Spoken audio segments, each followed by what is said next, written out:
Hey there, are you taking the SAT on December 6th, 2025, and you want to study, but you also want to use your time wisely? And maybe if you knew what questions might be asked, that might help you? Well, you've come to the right video. I have 10 predictions of question types and concepts that I think you are going to see on this coming December SAT. My name is Kristina of Ivy Lunch Test Prep, and for the last 15 years, I've helped high schoolers like you all around the globe dramatically raise their SAT and ACT test scores and ultimately land spots at the colleges of their dreams. Okay, so this is how this is going to work. I have 10 predictions, right? Five of them are for the reading writing section. The next five are going to be for the math section. I'm going to go through in order. For each prediction, we're going to discuss the strategy, the concept, what you need to know to ace that type of question. And then I'm going to give you a practice question. So when I give you the practice question, then that's going to be your opportunity to literally press pause on this video, actually try it out, take however long you need to try it out, make sure you're writing down your answers on a piece of paper, number them 1 through 10. And then when we finish all 10 predictions and you've had a chance to do all 10 of the accompanying questions, I'm going to give you the answers at the end. So consider this like a mini tutoring session and practice all in one. Ready to get started? Okay, so the first prediction I have for you for the reading writing section is going to be a sentence completion question, but specifically one where the logic of the text itself is pretty confusing and you actually have to slow down to understand what type of word the blank should even mean. As you probably know, sentence completion questions, or like the vocab questions, they happen at the beginning of every single reading writing module.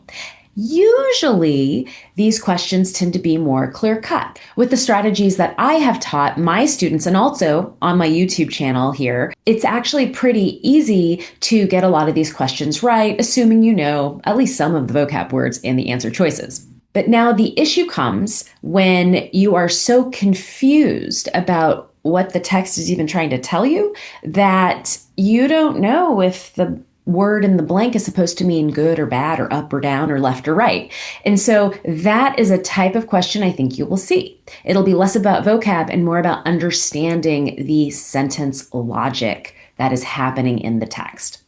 If you've been in my universe for any length of time, you know that I strongly recommend putting your own word in the blank first before you ever look at answer choices for these sentence completions. That way you are concrete, objective, crystal clear about the meaning of that word. And then after you do that, then go to the answer choices. But this type of question is going to ask you to do something else before that step. And that's going to be reframe what you read sentence by sentence or clause by clause. So then you have a better shot of understanding the actual text logic and then understanding the meaning of the word in the blank before you get to the answer choices. So are you ready for your practice question? Okay, so for you, this is your question number 1 on your piece of paper. Feel free to pause, read this question, answer it, and then come back for prediction number 2. So the second question that I'm pretty sure you're going to see at least a couple of is a function of the underlined text question. Now, where you would see this in a reading writing module would be after the sentence completions, when it's like the traditional reading comprehension questions. And this is one of the options of questions that we tend to see in this block of questions. So the format of this is that you might have a little blurb telling you what you're about to read. Then you're going to have a text, tends to be on the longer side. One sentence or maybe a clause or a part of a sentence is underlined. And then the question stem itself will ask you which choice best describes the function of the underlined sentence in the text as a whole. So this is how you answer these questions. So first of all, you know that you're reading the question stem first. You know that you're looking for the underlined text and the function of it. Then you're going to go and actually read the text. Now, the type of things you're looking for in your answer choices are not going to be paraphrases of what you read. Okay, so it's not just saying what the underlying text is in another way. That is not what a function question is about. Function means, why would this writer even bother wasting her, handwriting if it's an old text, or her typing, or his or her, finger movement to even write that in the first place? Like, what did that sentence accomplish? How did it move the passage or the text along? So examples of what the function might be: maybe it gives an example to something that the previous sentence mentioned. Maybe it explains something or clarifies something that the text had started talking about. Maybe it states something that is then refuted or contradicted or argued later on. Maybe it introduces an idea that then is going to be explained or illustrated. Maybe it sums up what we just said. Do you see how all of those are like different action items? Like, that's what we mean by function. They all serve a different utility. Okay, so I'm going to share my screen and you are going to try your hand at this question. Okay, so this is going to be your question number 2. Pause the video, do this, and then answers at the end. Okay, so now let us get to my third prediction, which is also for the reading writing section. And that is, you're going to have a claims question that specifically asks you to strengthen the argument, the hypothesis, the conclusion, etc., etc. It will not have a chart or a graph or an infographic. It will just be a text, but it'll probably be a longer, more complicated text. So this is what I have to say about how to answer this specific type of question. First of all, claims questions in general, or evidence questions, they are the, let's say, 5 to 7 questions that happen after the ones that are your traditional reading comprehension questions. Often they can ask you to strengthen, they could ask you to weaken, they could ask you to give an example or illustrate an example, something like that. Many of them, maybe even half in some modules, have an infographic attached to it. Some are text only. So what you're first going to do is read that question stem to understand what you're doing. Are you strengthening? Are you weakening? Are you illustrating an example, right? Then you are going to, in this case, since it's going to be a complicated text only, you are going to read the text. However, since this is a longer and or old and or more complicated, convoluted text, you want to make sure you're not getting mentally fatigued and that you can keep straight what is happening in the text, especially if, like I predict, it'll probably have some very niche, either historical or cultural terms or scientific terms, like specific genus or species names that you just don't know what they mean. Okay, so that's a way to make a text complicated. What you are going to do are 2 things.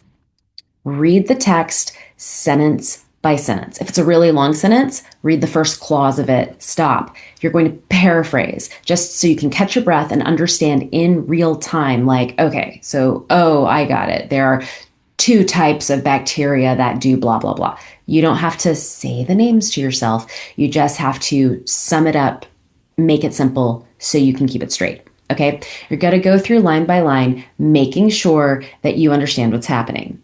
The second thing you're going to do is, if you get a very niche vocab word that is either like cultural, historical, scientific, feel free to just truncate a very long name that you can't pronounce by like the first letter. Like, okay, when T decided to start this colony and blah, blah, blah, blah.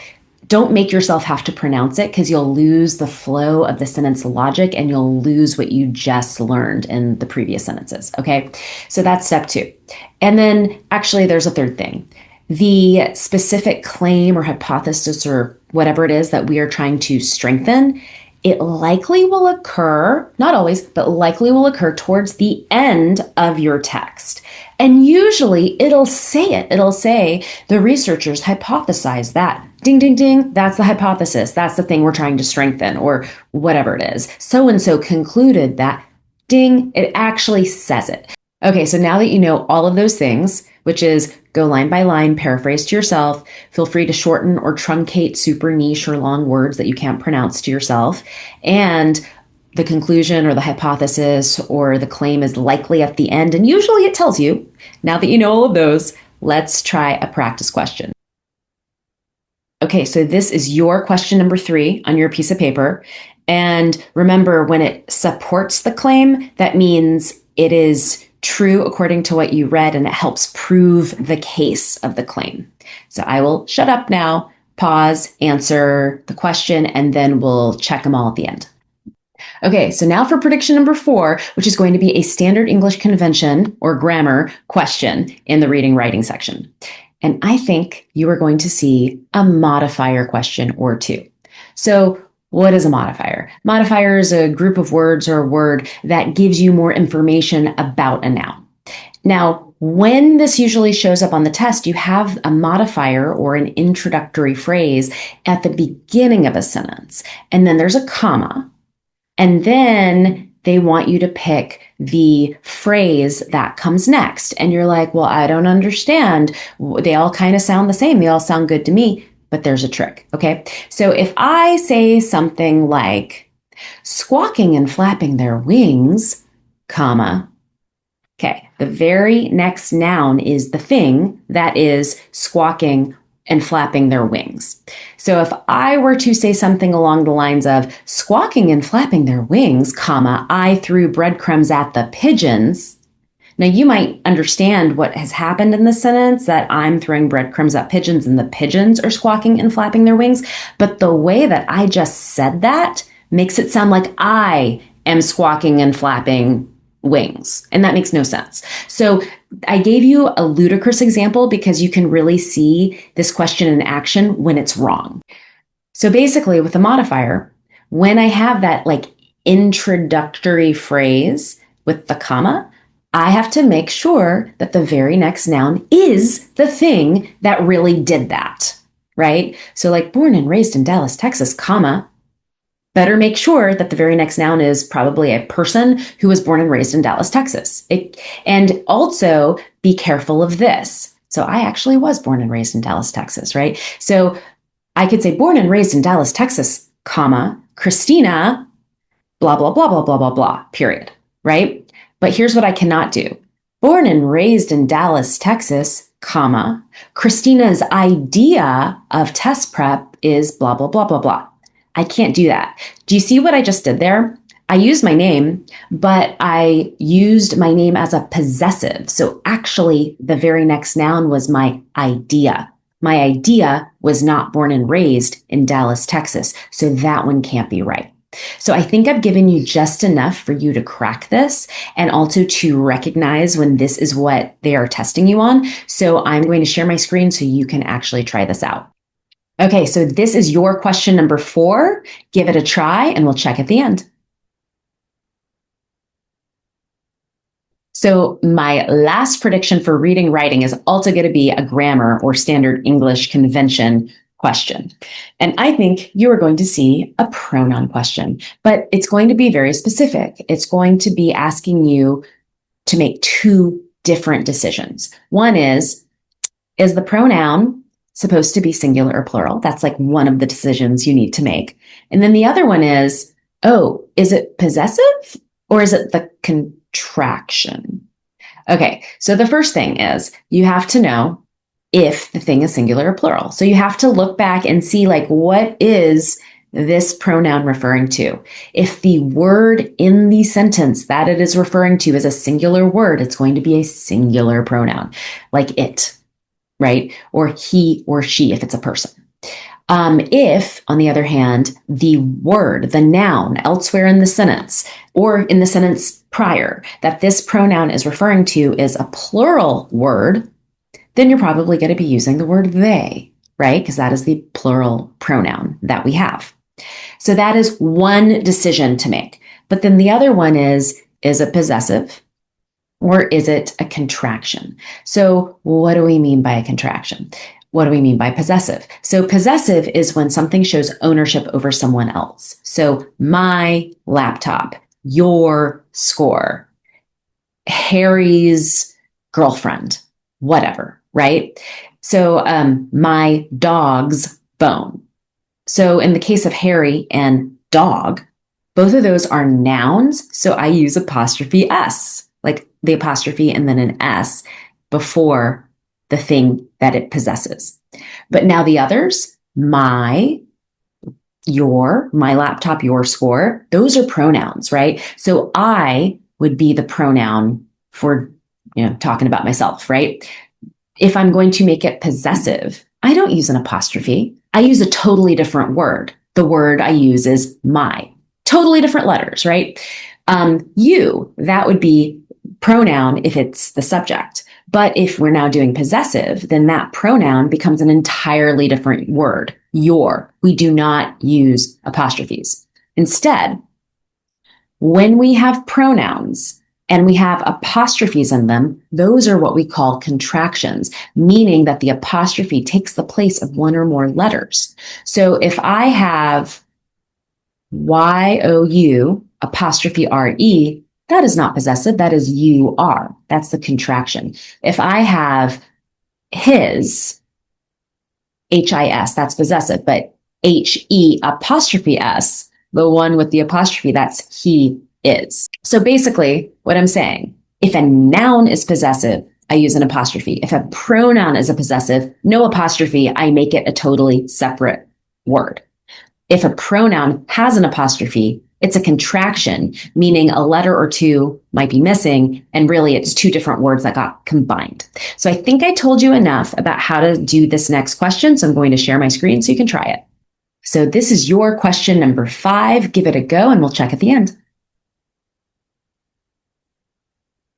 So hey there, if you're new to my universe, again, I'm Kristina from Ivy Lounge Test Prep. I help high schoolers all around the globe, just like you, get their dream SAT and ACT test scores and ultimately land spots at their dream colleges. So I have a quick question for you, and that is, was there anything in those 5 reading, writing question predictions that was new to you or that you learned? If so, write it in the comments below. I want to know.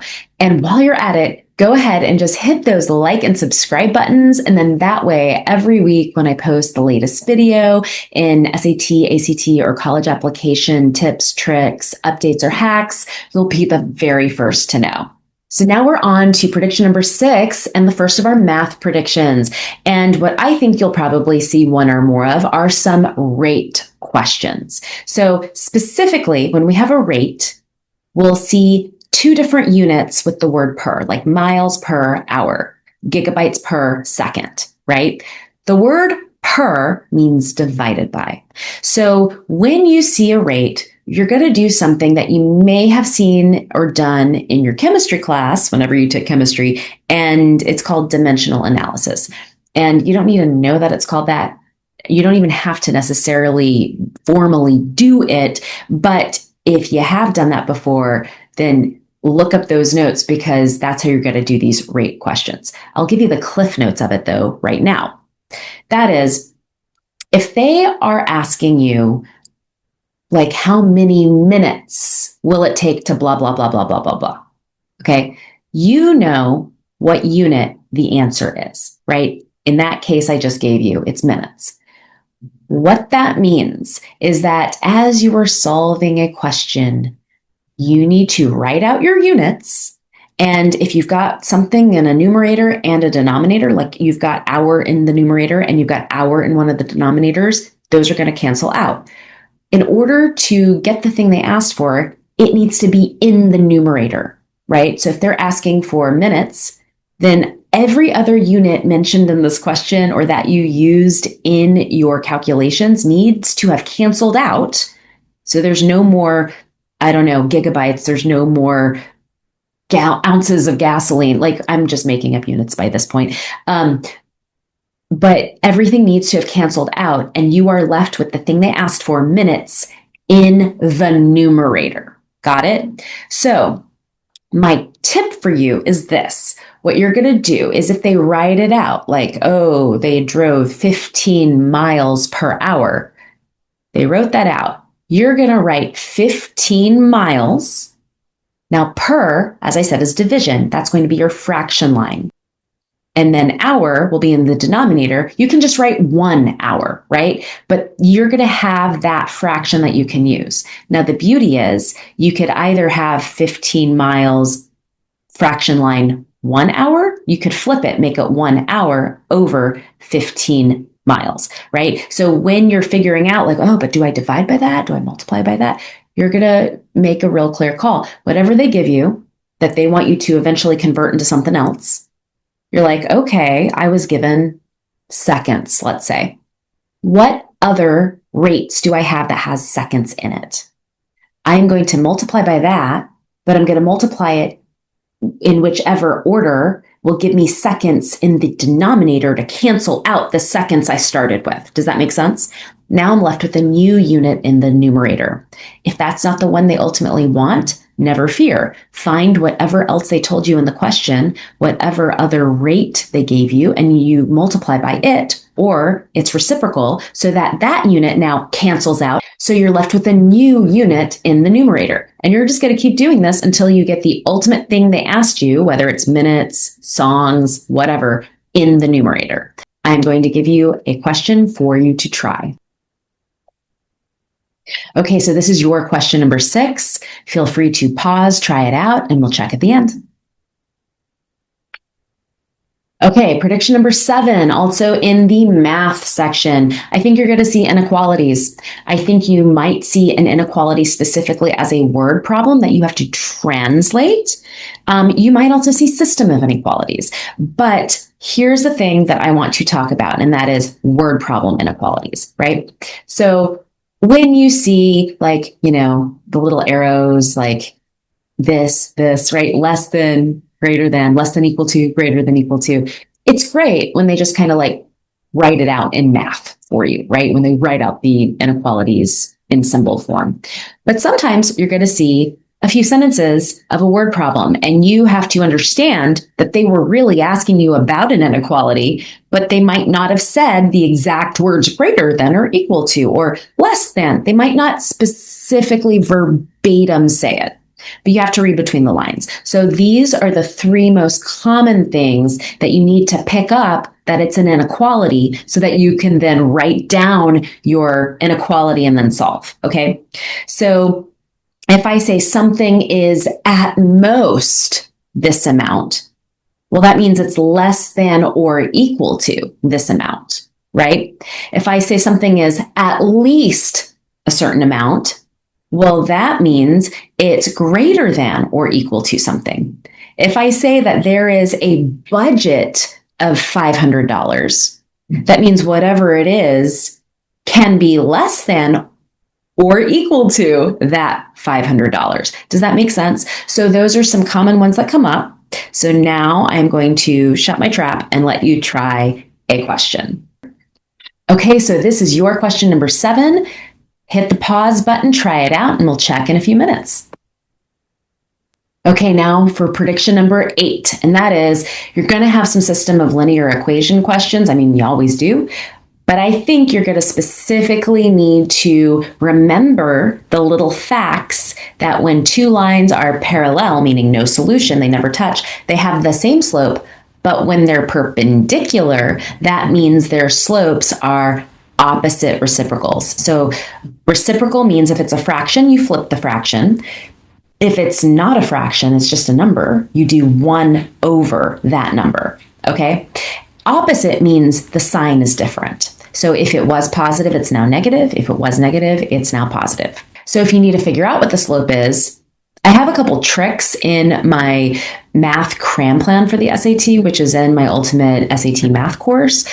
But I can tell you this, if you just solve the equation for y, you'll get it in slope-intercept form, and then you'll have the slope right there in front of the x, okay? And then that way you can like see what the slope is. You could do that for both equations if they're the same. Then, that would be the parallel line version. If they're opposite reciprocals, then they're perpendicular. So I'm going to give you a question now for you to try. Okay, so this is your question number 8. Try it out. Feel free to pause, and we'll check in a few minutes. Now on to prediction number 9 in the math section. And that is, I bet you'll have to understand how to have no real roots in a quadratic function. So as you might recall, a quadratic function is a function in which you've got x squared as the highest power of the variable. Okay, and you can have three possibilities for the type of roots. You could have two different roots, meaning like this parabola that the quadratic function makes when you graph it. It actually like touches the x-axis in two different places, two real roots. You could have one double root, like literally it hits and bounces at a certain point. That would be a perfect square quadratic. Or you could have no real roots, meaning that like this is your x-axis and maybe the parabola is like down here and it never comes up high enough to even touch it, or it's up here, it never comes low enough to even touch your axis. So the way you're going to figure this out, I know you all remember the quadratic formula, right? Negative b plus or minus the square root of b squared minus 4ac, all of it over 2a. That stuff I just mentioned in the root, right? The b squared minus 4ac part, that is the discriminant. Basically, what you do is if you want no real roots, you set that as being negative. So you literally say b squared minus 4ac less than 0, and you solve. And then you figure out what value gives you a number less than 0. And where am I getting the a, b, and c? Easy. So it's ax squared plus bx plus c equals 0. So the a is the coefficient of the x squared, b is the number that happens right before the x, and then c is the number by itself that's just added or subtracted. So that's where you get your a, b, and c, and you literally make that discriminant less than 0. Voila, you have found what value of whatever it is gives you no real roots. So I'm going to give you a question to try right now. Okay, here you go. This is your question number 9. Give it a try, and in a couple minutes, we'll check. So final prediction and fifth of the math predictions, I think you're going to have a geometry question or two in which you need to understand how to recognize and calculate sides of special right triangles. Specifically, what am I talking about? They are in the reference sheet that you were going to have in the Blue Book app, but you should still know them. You should still like recognize when you need to find one. So special right triangles include the isosceles one, which is the 45, 45, 90 right triangle, right? And the 30, 60, 90 special right triangle. Now, the 45, 45, 90, we have the two legs are the same. The hypotenuse is going to be whatever that leg was times radical 2. So think about it like this. You have two sides that are the same. The two 45-degree angles, those are the same. So you're going to have x radical 2 as your hypotenuse. Now the 30, 60, 90 right triangle, which I go into greater detail of like how we even came up with it in, again, my math course and the math cram plan. I'll give you a link below, but here's the sum of it. Basically, if you took an equilateral triangle and you chopped it down the middle, one half of that is your 30, 60, 90, right? So one half of it is that 30, 60, 90 special right triangle. So the hypotenuse is twice as long as the short leg, as in the leg opposite the 30.